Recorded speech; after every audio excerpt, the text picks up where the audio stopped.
আমরা এখন পড়ব ভার্চুয়াল পার্টিকেল। তো ভার্চুয়াল পার্টিকেলগুলোকে সাব অ্যাটমিক পার্টিকেল বলা হয়,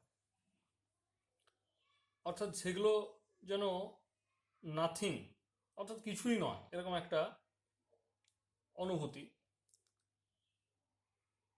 যেমন আমরা কোনো একটা জায়গায় যদি ম্যাগনেটিক ফিল্ড বলি, তো সেই ম্যাগনেটিক ফিল্ডের ম্যাগনেটিক লাইন্স অফ ফোর্স যেগুলো থাকে, এই দুটো ম্যাগনেটিক পোল, এদিকে নর্থ, এদিকে সাউথ, এই দুটো পোলের মধ্যে ম্যাগনেটিক লাইন্স অফ ফোর্সগুলো থাকে, বাট সেগুলো কিন্তু কোনো ফিজিক্যালি সেগুলো কিন্তু ওইভাবে দেখা যায় না, যে রেখাগুলো এইভাবে যাচ্ছে এরকম কিন্তু দেখা যায় না। এই ধরনের যে এক্সপ্রেশন সেগুলোকে বলা হয় ভার্চুয়াল নেচার। অর্থাৎ আমাদের যখন আমরা নিউক্লিয়ার ফিজিক্স পড়বো, বিশেষ করে পার্টিকেল ফিজিক্স, সেখানে দেখবো যে গ্র্যাভিটন বা পায়ন, এই সমস্ত বিভিন্ন রকমের পার্টিকেল ফিজিক্সে বিভিন্ন রকমের পার্টিকেল রয়েছে। সেই পার্টিকেলগুলোকে ডাইরেক্টলি কিন্তু অবজার্ভ করা যায় না সবসময়, বা সেগুলো ডাইরেক্টলি অবজারভেবল নয়ই।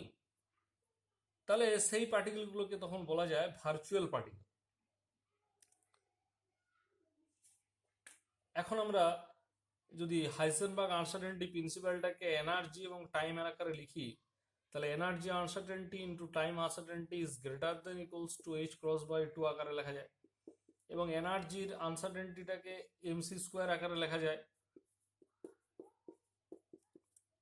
এবং এখান থেকে আমরা যদি সি ইন্টু ডেল্টা টি রেখে দিই, তাহলে সেটা হয়ে যাবে H cross by two MC আকারে লেখা যায়।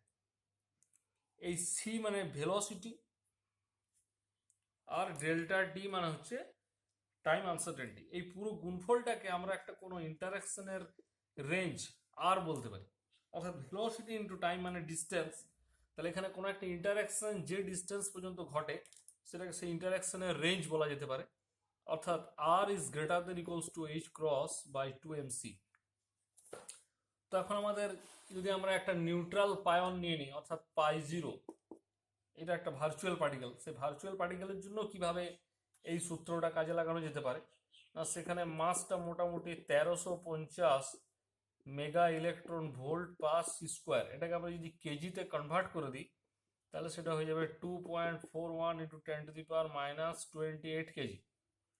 তাহলে সেখানে সেই আর এর অর্থাৎ রেঞ্জের মানটা, ওই মানগুলো সব যদি বসিয়ে দিই, H cross by two into এই 2.41 ইন্টু 10⁻⁻28 ইন্টু সি এর মান 3 × 10⁸ মিটার পার সেকেন্ড, সমস্ত মানগুলো যদি বসিয়ে দিই, তাহলে আমরা দেখব যে রেঞ্জের মানটা 0.73 ফেমটোমিটার বা 0.73 ইন্টু 10⁻⁻15 মিটারের থেকে বেশি অথবা সমান, এরকম একটা রেঞ্জের মধ্যে ওটা কাজ করছে। এইভাবে আমরা হাইজেনবার্গ আনসার্টেনিটি প্রিন্সিপালটাকে ভার্চুয়াল পার্টিকেল এবং বিভিন্ন ইন্টারাকশনের রেঞ্জ বের করতে ব্যবহার করতে পারি। নেক্সট আমরা পড়ব ইন্টারফারেন্স। আমরা যে আগে যেটা পড়েছি সেটা হচ্ছে ইলেকট্রন বিম নিয়ে ইন্টারফারেন্স বা টু স্লিট এক্সপেরিমেন্ট আমরা পড়েছি। এখানেও অনেকটা সেই টু স্লিট এক্সপেরিমেন্টই আমরা পড়বো, সেটা বিজ্ঞানী ইয়াং এর টু স্লিট এক্সপেরিমেন্ট। এইটাকে আমরা বলবো ফোটন দিয়ে, অর্থাৎ লাইট ফেলে যদি সেই ইন্টারফারেন্সটা আমরা করি, তাহলে সেই লাইটের কোয়ান্টাম পার্টিকেল হচ্ছে ফোটন। তাহলে এইখানে বলবো যে ইন্টারফারেন্স মেড বাই ফোটন। এই প্রসঙ্গে আমাদের একটু সুপারপজিশন প্রিন্সিপালটা জেনে নেওয়া ভালো, যে একটা কোনো ডিফারেন্সিয়াল ইকুয়েশনে যদি দুটো সলিউশন থাকে, সাই 1 এবং সাই 2, এবং তাহলে সেই ডিস্টেন্সগুলো বা সেই সলিউশনগুলো যদি দুটো ওয়েভের আকারে আমরা ভাবতে পারি, তাহলে তাদের যে যোগফলটা অর্থাৎ সাই 1 প্লাস সাই 2, সেটাও ওই একই ইকুয়েশনের একটা সলিউশন হবে। এটাই হচ্ছে প্রিন্সিপাল অফ সুপারপজিশন। তো সেই প্রিন্সিপাল অফ সুপারপজিশন অনুসারে একটা গুরুত্বপূর্ণ ঘটনা, যে দুটো বিম অফ লাইট যদি পরস্পর ইন্টারসেক্ট করে, তাহলে ওই দুটো বিমের এক একজনকার যে ইফেক্ট, সে এক একজনকার ইফেক্টটা কিন্তু আলাদা করে বোঝা যায় না। বা একজনের প্রেজেন্সটা আরেকজনের প্রেজেন্স দ্বারা প্রভাবিত হয় না, দুজনের দরুন একসাথে একটা চেঞ্জ অফ ইন্টেন্সিটি দেখা যায়। সেই চেঞ্জ অফ ইন্টেন্সিটিটা দেখা যায় সেইখানে যেখানে পরস্পর পরস্পরকে ক্রস করছে, অর্থাৎ দুটো বিম যেখানে এক জায়গাতে পড়ছে সেই জায়গাতে আমরা একটা ইন্টেন্সিটির পরিবর্তন দেখতে পাবো। এটাই হচ্ছে ইন্টারফারেন্স বা ব্যতিচাপ। তাহলে আমরা দুটো আলাদা সোর্স আমরা তৈরি করব। সেই সোর্স তৈরি করার জন্য আমরা কি করব, প্রথমে আমরা একটা সিঙ্গেল সোর্স আমরা ইউজ করব। এই সিঙ্গেল সোর্সটা থেকে আমাদের এইভাবে স্ফেরিক্যাল ওয়েভ ফ্রন্টের মাধ্যমে আলো ছড়িয়ে পড়বে, এবং সেই স্ফেরিক্যাল ওয়েভ ফ্রন্টের আলো ছড়িয়ে পড়তে পড়তে সেটা আমাদের দুটো সোর্সে এসে পৌঁছাবে। আরো দুটো স্লিট আমরা এমন দূরত্বে রাখবো যে এখানে সোর্সটা যেখানে ছিল তার থেকে এটা যে দূরত্বে আছে এটাও ঠিক সে একই দূরত্বেই থাকবে। অর্থাৎ এইটাকে স্লিটটাকে বলবো S1, এই স্লিটটাকে বলবো S2। তাহলে এই লাইট ওয়েভ যখন আমাদের এই স্ফেরিক্যাল ওয়েভ ফ্রন্ট আকারে পড়তে পড়তে এখানে এসে পৌঁছাবে, তখন এইগুলো আবার একটা করে সোর্স হিসাবে কাজ করবে, অর্থাৎ সেকেন্ডারি সোর্স বলা হয় এগুলোকে। সেইখানে এসে আবার আমরা এরকম ভাবে স্ফেরিক্যাল ওয়েভ ফ্রন্ট আমরা পেতে থাকবো। অর্থাৎ এই যে আস্তে আস্তে দুটো ওয়েভ একসাথে সুপারপোজ করে গেল, এই সুপার পজিশনের ফলেই সৃষ্টি হয় ইন্টারফারেন্স। এবং আমরা যদি এই জায়গায় একটা স্ক্রিন রেখে দিই, সেই স্ক্রিনের মধ্যে আমরা দেখতে পাবো কোন একটা স্ক্রিনের মধ্যে যে কোনো একটা পয়েন্ট, এইটা সোজা সোজা ঠিক সেন্টার পয়েন্ট থেকে আমরা যদি একটা কোনো ডিস্টেন্সকে আরবিট্রারি ডিস্টেন্স ধরে নিই, সেই ডিস্টেন্সে আমরা কোনো একটা যদি দেখা যায় যে দুটো রে এই জায়গায় পরস্পর একই দশায় মানে মিলেছে, তাহলে সেখানে কনস্ট্রাকটিভ ইন্টারফারেন্স দেখা যাবে, অর্থাৎ সেখানে আলোকিত অঞ্চল বা আলোকিত পট্টি দেখা যাবে। আর যদি সেখানে পরস্পর বিপরীত দশায় মিলিত হয় তাহলে সেখানে অন্ধকার পট্টি দেখা যাবে এবং সেখানে ডিস্ট্রাকটিভ ইন্টারফারেন্স ঘটবে। তাহলে আমরা প্রথমে আমরা এই যে লাইট ডিস্টারবেন্স, এই লাইটটা একটা ডিস্টারবেন্স বা আন্দোলন, এটাকে আমরা একটা S1 থেকে ধরে নিচ্ছি ডিস্টারবেন্সটা সেই কমপ্লেক্স এক্সপোনেনশিয়াল আকারে, অর্থাৎ যেটাকে ভাঙলে কস এবং সাইন আমাদের ইচ্ছে মতো আমরা নিতে পারবো। সেরকম একটা জেনারেল আকার হচ্ছে e⁻ মাথায় কমপ্লেক্স কোয়ান্টিটি বা কমপ্লেক্স এক্সপোনেনশিয়াল কোয়ান্টিটি। সেরকম আকারে আমরা যদি নিয়ে নিই এবং সেই S1 থেকে আমরা এইখানে যদি একটা পি বিন্দু ধরে নিই, যে S1 থেকে এখানে পি বিন্দুতে গেছে, আবার S2 থেকেও সেই পি বিন্দুতেই গেছে, অর্থাৎ যেখানে আমরা বিবেচনা করছি ইন্টেন্সিটির প্রকাশটা কেমন হবে। তো এখানে S1 থেকে পি পর্যন্ত যেতে গেলে পথ কতটা না S1 ইন্টু পি। তাহলে ল্যামডা পরিমাণ পথের জন্য দশার পরিবর্তন হয় 2π, একের জন্য 2π/λ। তাহলে S1 পি পরিমাণ পথের জন্য দশার পরিবর্তন S1 পি এর সাথে ওই 2π/λটা গুণ। তাহলে এইটাকে আমরা যদি x1 বলি, তাহলে এটাকে আমরা বলবো 2π/λ ইন্টু x1, বা এটাকে সংক্ষেপে kx1 বলা যেতে পারে। এটা হচ্ছে দশার পরিবর্তন। তাহলে কোনো এক সময় টিতে এই কমপ্লেক্স ডিস্টারবেন্স এই পি বিন্দুতে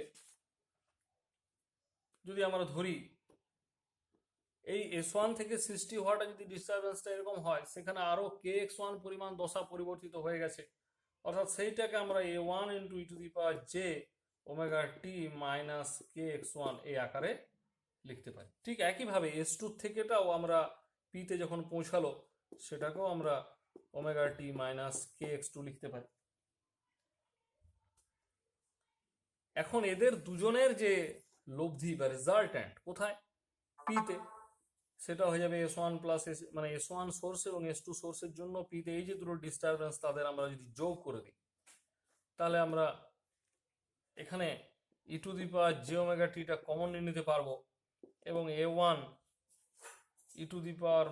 e⁻−jkx1 প্লাস A2 e⁻−jkx2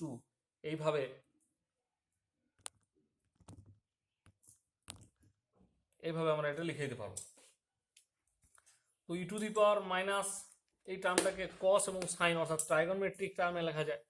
তাহলে সেখান থেকে আমরা পেয়ে যাব, আলটিমেটলি পেয়ে যাব y সমান e⁻j⍵t into a minus jb, যেখানে এটা হয়ে যাবে A1 cos K x one plus A two cos K X two, অর্থাৎ রিয়েল টার্মগুলো নিয়ে একসাথে, আর imaginary টার্মগুলো A one sine K x one plus A two sign K X two, এই দুটো নিয়ে একসাথে হয়ে যাবে বি। তাহলে সেইখান থেকে আমরা যদি এইটাকে মডুলাস অ্যাম্পলিটিউড ফর্মে লিখি, তাহলে সেই অ্যাম্পলিটিউডটা হয়ে যাবে root over of A square plus B square. সেই অ্যাম্পলিটিউডটাকে আমরা ক্যাপিটাল এ বলতে পারি, মানে A one square plus A two square plus two A one A two cos of K X two minus X one, এইটা।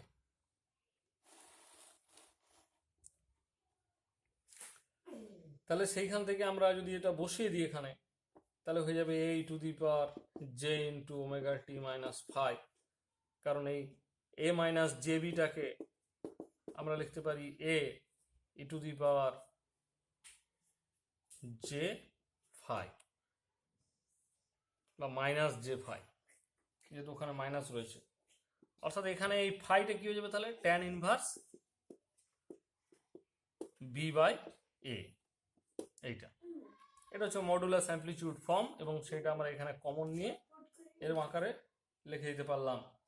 এবং এইখানে এই যে ওয়াইটাকে আমরা যদি তার কমপ্লেক্স কনজুগেট ওয়াই স্টারের সঙ্গে গুণ করি, তাহলে আমরা পেয়ে যাব এ ইন্টু এ স্টার, কারণ ই টু দি পাওয়ারে জে আর মাইনাস জে, ওটা ই টু দি পাওয়ার জিরো হয়ে ওয়ান হয়ে যাবে, অর্থাৎ মড অফ এ স্কোয়ার হয়ে যাবে। এটাকে আমরা বলবো ইন্টেন্সিটি আই। এই ইন্টেন্সিটিটা তাহলে আমরা কি দেখলাম, যে intensity is proportional to A square, এবং সেই স্কোয়ারের মানটা আমরা বের করে রেখেছি এখানে। তো এখানে এই যে দশার যে পার্থক্য কে ইন্টু এক্স টু মাইনাস কে ইন্টু এক্স ওয়ান, এই যে দশার পার্থক্যটা বা ফেজের ডিফারেন্সটা, দুটো ইন্টারফারিং ওয়েভস, অর্থাৎ যারা পরস্পর ইন্টারফারেন্স করছে, সেটা ডিপেন্ড করছে কিন্তু এই পাথের ডিফারেন্সটার উপরে, বা two pi by lambda into X two minus X one, এটা হচ্ছে দশার পার্থক্য। এই দশার পার্থক্যটা যদি আমাদের 2m পাই হয়, অর্থাৎ সেটা যদি ইভেন ইন্টিজার অফ পাই হয়, মানে এই দশার পার্থক্যটা আমরা যদি হয় 2m পাই, তাহলে এক্স টু মাইনাস এক্স ওয়ানটা হয়ে যাবে even integer of lambda by two, যেখানে m সমান 0 1 2 3 এটসেট্রা। তখন দেখা যাবে ইন্টেন্সিটি আয়ের মানটা মধ্যে যেহেতু কস রয়েছে, তাহলে কস অফ 2m পাই মানে 1 হয়ে যাবে, অর্থাৎ সেখানে এ ওয়ান প্লাস এ টু তার হোল স্কোয়ার হয়ে যাবে, অর্থাৎ তখন আমরা সেটাকে বলবো কনস্ট্রাকটিভ ইন্টারফারেন্স। এম সমান যদি 0 হয়, তা সেটা আমাদের সেন্ট্রাল জায়গাটা আমরা পাবো।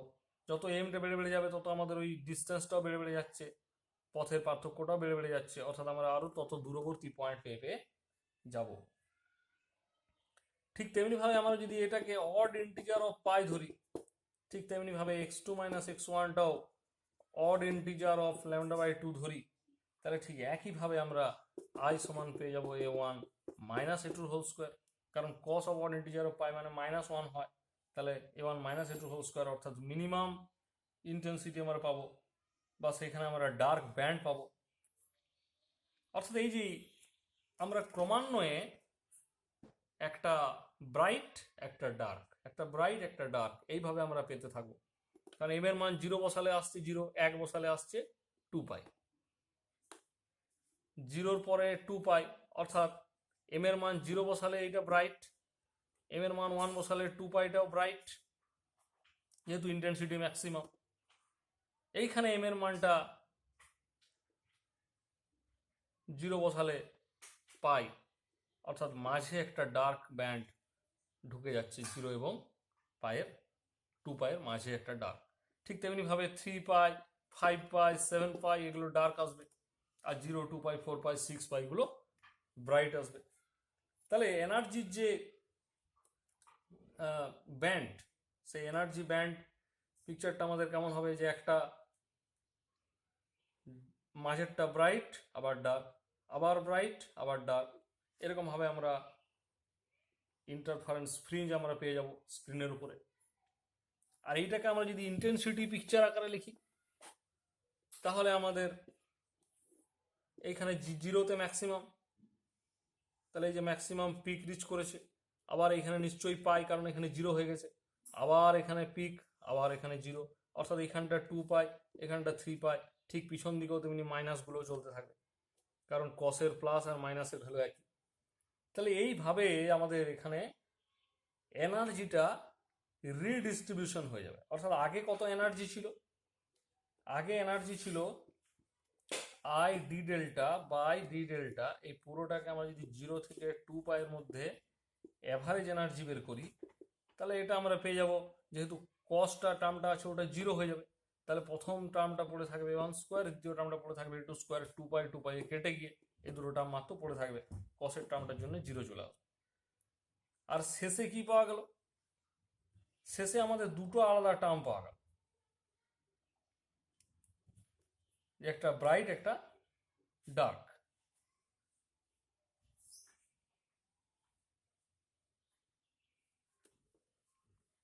এটা আমাদের ইন্টারফারেন্স হওয়ার পর এই দুটো পাওয়া গেল, এবং সেই দুটো দেখা যাচ্ছে শেষে ইন্টারফারেন্স হওয়ার পর। আর আগে কি ছিল? আগে ছিল দুটো কম্পোনেন্ট, একটা কম্পোনেন্টের ছিল অ্যাম্পলিটিউড A1 মানে তার ইন্টেন্সিটি এটা, আর দ্বিতীয় কম্পোনেন্টটার ইন্টেন্সিটি এটা। অর্থাৎ আগে ছিল দুটো আলাদা ইন্টেন্সিটির যোগফল, আর এখন ইন্টারফারেন্স হওয়ার পরে যে আইটা পেলাম, সেই আইটাকে আমরা যদি টাইম অ্যাভারেজ নিয়ে নিই বা ফেজের উপরে অ্যাভারেজ করে দিই, তা দেখা যাচ্ছে আগের ইন্টেন্সিটি এখনকার ইন্টেন্সিটি সমান হয়ে যাচ্ছে। এখান থেকে এনার্জি কনজারভেশন প্রিন্সিপালটাও প্রমাণ হয়ে যাচ্ছে।